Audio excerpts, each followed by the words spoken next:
Good morning, everyone. It is wonderful to be here at Dechen Center at the invitation of Lama Jampa Thaye and his family. And I'm especially very happy that I could visit here with my sister Jizima Alokiwangmo, who is visiting from India. And actually, I have been in London since last year, since August. I enrolled at SOAS University of London for my master's in Buddhist studies. But I was quite busy earlier with settling in and getting used to the London life. But now I'm a bit more relaxed and a little bit more free to visit centers. And I recently had a great honor to share a lunch with Lama Jampa Thaye and his family, and we had lots of nice Dharma discussions. And at that time, Lama Jampa Thaye invited me here. And so actually I'm leaving London tomorrow, back for India. And I will only be returning back to London in either June or July. So I'm glad that I could visit right before I leave. That we could find the time to meet all of the Sangha members here. It is a really lovely and charming center here in the middle of London. And I was asked to give a short Dharma teaching, and I thought about it, and I really don't know what to speak about. I'm sure many of you have heard lots of Dharma teachings from Lama Jampa Thaye, and so your Dharma understanding must be very good, and there might not be much need for me to say much, but I'm very happy that we could do the Cheresi Tangtong Gyalpo practice together. This is a really important practice because I noticed that when Tibetan Buddhism spread to the West, or came to the West, there was sort of a phenomena where all of the Tibetan masters almost, there might not have been an actual kind of agreement, but somehow maybe it was in their intention that they found that the most effective practice and the most easiest practice for Westerners is the practice of Cheresi or Avalokiteshvara, the Buddha of compassion who appears in the form of a bodhisattva to continue to benefit sentient beings. And this is really important because all of the bodhisattvas, and the bodhisattva is a being who wishes to attain enlightenment for the sake of all sentient beings. And all of the bodhisattvas' main mission is to save sentient beings from their suffering. It is a mission where the bodhisattva cherishes the well-being of others above the needs of oneself.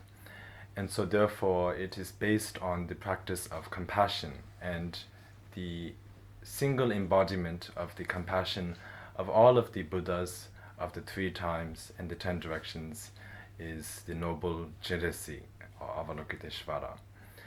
And so therefore Cheresi, as many of you might know, appears in both the Mahayana, the causal vehicle tradition, as well as the Vajrayana, which is also known as the resultant vehicle. And although we at times differentiate the different Buddhist traditions such as Theravada and Mahayana and Vajrayana, actually Vajrayana is not really separate from Mahayana. It is a form of Mahayana, but it is known as the resultant form, resultant vehicle of Mahayana, because it is focused on the result, which is enlightenment, rather than being focused on the causes for enlightenment, such as the 6 perfections, which is the main practice for the followers of the causal vehicle. But anyways, as it is a form of Mahayana practice, all of the Mahayana practices, no matter whichever deity belonging to whichever Tantra class, all of the practices are based on the practice of compassion. And therefore, whenever we recite the sadhana practice of any deity, we always have, at the beginning of the practice, for the preliminary part, we have the refuge, and then we have the generation of the, we have the four measurables and the generation of the bodhicitta, or the mind of enlightenment. So that just shows how important compassion and bodhicitta is in the practice of Vajrayana. And because this is a practice of Vajrayana, it is a way to associate oneself with Chenresi and to make a more profound connection with Chenresi compared to other methods of doing so. And so after having received the Jenang, often we have a Jenang for this, right? A Jenang, or it can be a major initiation of major empowerment of Avalokiteshvara, then we are authorized to associate ourselves with the deity. So we may meditate on the body of the deity and the mantra of the deity and the mind of the deity. And this should be applied to one's practice, whether it is the meditation session or the post-meditation session. And that is the purpose of the Dharma practice, because it is to train your mind and train your mind and accustom it to the practice, to become familiar with the practice until the practice becomes natural. You don't need to put effort into it. And so that is the whole purpose of the practice. And generally, as many of you know, compassion, it is relevant and it is important to have whether you are a Buddhist or not. If you want to live a happy life and if you want to bring happiness to the lives of others, compassion is really important. And especially for Mahayana practitioners or for bodhisattvas, in order to attain enlightenment, you need both wisdom and compassion, and those two need to go together.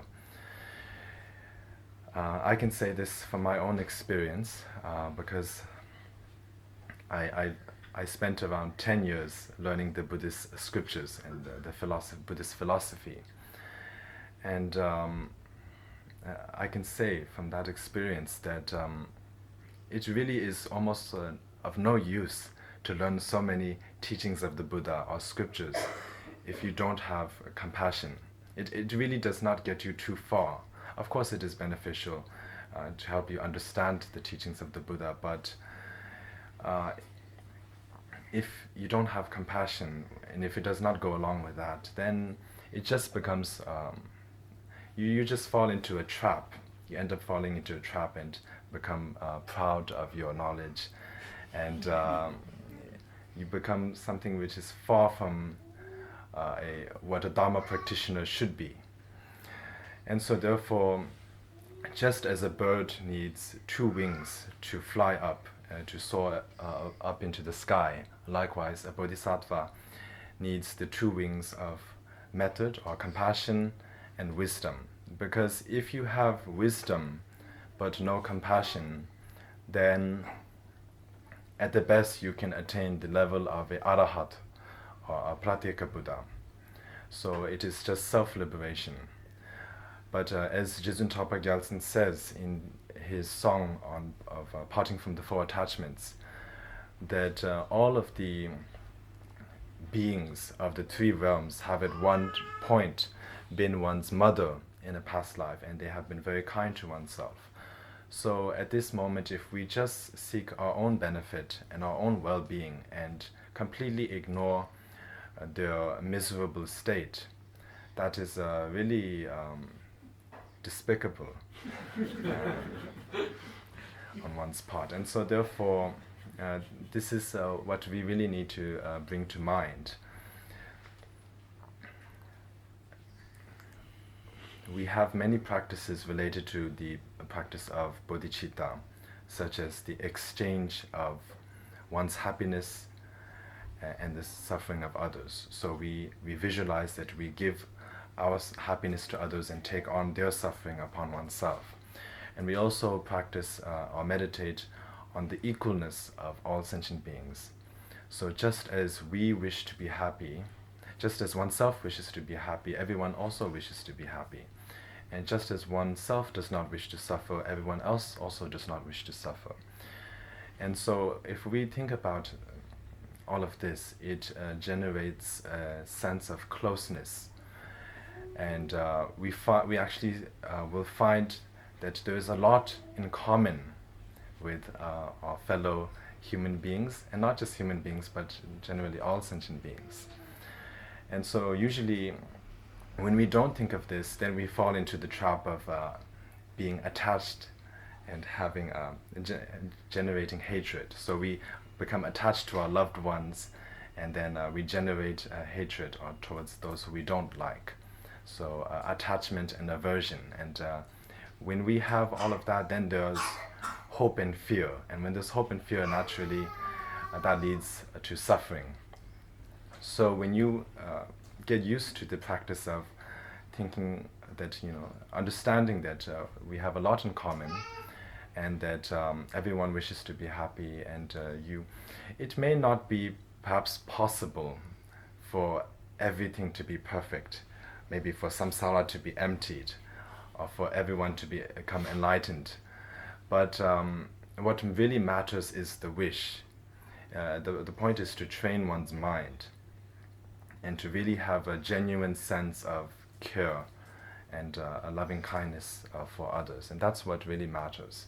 Because we say that the Buddha perfected the six perfections, the practice of generosity and the practice of moral conduct and all that.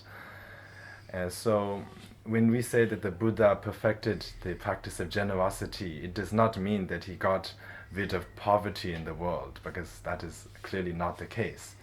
But rather, he perfected the thought of getting rid of the poverty in the world in his own mind, and with that he perfected that practice. So all of the practices are more importantly a state of mind, and for that a lot of visualization is involved, and a lot of prayers, aspirations are involved. And aspirations are really important in the practice of Mahayana, and we can see that from how many noble aspirations there are in the aspirations of Samantabhadra, the king of all aspiration prayers. So that is also a very good prayer that I would recommend for all of the bodhisattvas to chant, to recite, to recommend to others, to write it down, copy it, or any kind of practice or promotion related to that. It is much recommended, and a lot of good karma will be generated from doing so. And so otherwise, I don't really have too much other things to say. I really rejoice in all of the good deeds and the Dharma practices that you all do, and it's really nice to have a Sangha community here in London. And this is really important because there's always a challenge to practice the Dharma alone. Of course it's possible, but it's easier when we have a Dharma community and we can share our experiences with others, and you have a great Dharma teacher who you can ask questions to whenever you have doubts or difficulties in your practice. And so this is really wonderful, and I'm very happy to... I've heard of the Dechen Center for a long time, but I'm really happy to finally be here and to see it for myself. It's a really wonderful experience, and I really wish you all the best in your Dharma practice, and long life and good health, and also hope to see you around soon. Thank you.